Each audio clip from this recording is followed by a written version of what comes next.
के कह रहा हूं, अगर आप आर्टिकल 32 का ड्यू प्रोसेस ही खत्म कर देंगे तो फिर मेरे पास क्या बचेगा सर? क्या बचेगा? मैं तो यहां खड़े होकर वो सुप्रीम कोर्ट के मायानाज बेबाक वकील दुष्यंत दवे की तरह तो नहीं कह सकता। मुझे आज भी रूल ऑफ लॉ में भरोसा है, मुझे आज भी कानून पर, संविधान पर भरोसा है, मगर ड्यू प्रोसेस तो फॉलो होना चाहिए। ड्यू प्रोसेस फॉलो नहीं हो रहा। एक तारीखी दिन 22 जनवरी था, एक तारीखी दिन 31 जनवरी था। सर, रात के अंधेरे में अपील किए बगैर आप आरे लेकर रास्ता खोल देते हैं। क्या पैगाम दे रहे हैं सर? 600 साल की मेहरौली की मस्जिद को बगैर को नोटिस दिए आपने डिमोलिश कर दिया। मैं जिम्मेदारी के साथ कह रहा हूं कि भारत के प्रधानमंत्री और उनकी सरकार भारत के मुसलमानों से उनकी शनाख्त को छीनना चाहते हैं। ख्वाजा अजमेरी के आस्थाने पर चादर बिछाइए, मगर आप जो चादर मुझसे छीनना चाह रहे हैं, मेरी मस्जिद है, आप हर मस्जिद को छीनना चाहते हैं। आप बताइए 17 करोड़ मुसलमानों को क्या पैगाम दे रहे हैं आप कि आप हर मस्जिद को छीन लेंगे मुझसे? फिर मेरा वजूद किस माने रखता है? मेरा शनाख्त क्या माने रखता है? रूल ऑफ लॉ क्या माने? अच्छा, 1991 के प्लेसेस ऑफ वर्शिप एक्ट पर क्यों नहीं बोलते आप लोग? आप उस पर कायम है ही नहीं है। आप 500 साल की बात करते। मैं आपसे कहता हूं भाई, 500 साल पे मत जाइए, बौद्ध पे जाइए, जैनिज्म पे जाइए, शैविज्म पे जाइए। कहां रुकेंगे? अरे इस देश को आजादी मिली 47 में, संविधान मिला हमको बाबा साहब अंबेडकर का बराबरी का। उससे पहले तो राजा रजवाड़े थे, जमहूरियत नहीं थी, लोकतंत्र नहीं था, मगर आप उसको उस बारे में लेके जाते हैं। अरे 500 साल आगे क्या होगा बताइए? आप किसी एक सिविलाइजेशन, सर अंग्रेजी में किसी ने कहा था, civilisation can not be rewritten by hatred, history can not be corrected by demolition. आप ये नहीं कर सकते।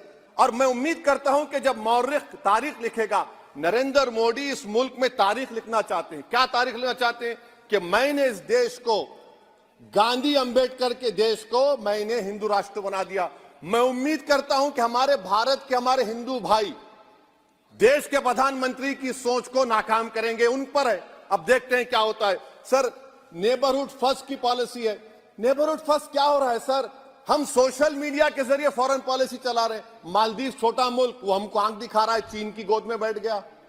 हमारे लद्दाख में हमारे जो लोग जानवर को लेकर घास चराए जाते, वहां पर चीन की आर्मी आके रोक रही। बताइए, बांग्लादेश चीन की गोद में बैठा हुआ है।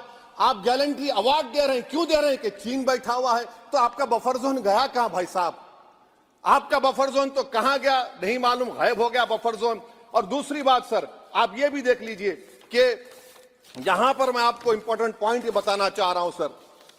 ये हम बोलते हैं India middle east economic corridor, कितना पैसा है बताइए? वो नहीं बताया जाता।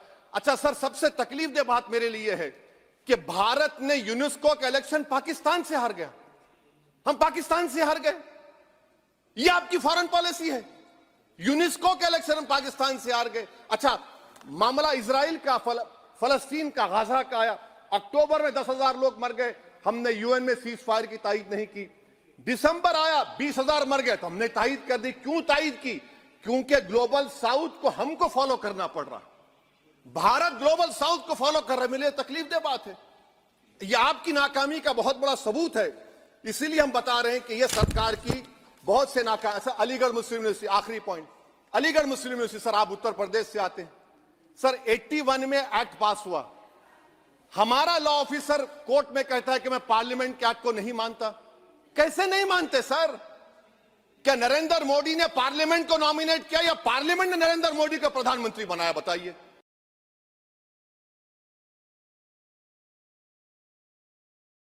कितने तेजस्वी लोग हैं हमारे पास, कितने शानदार विचार रखते हैं जी। और कुछ लोग मनोरंजन भी करवाते हैं।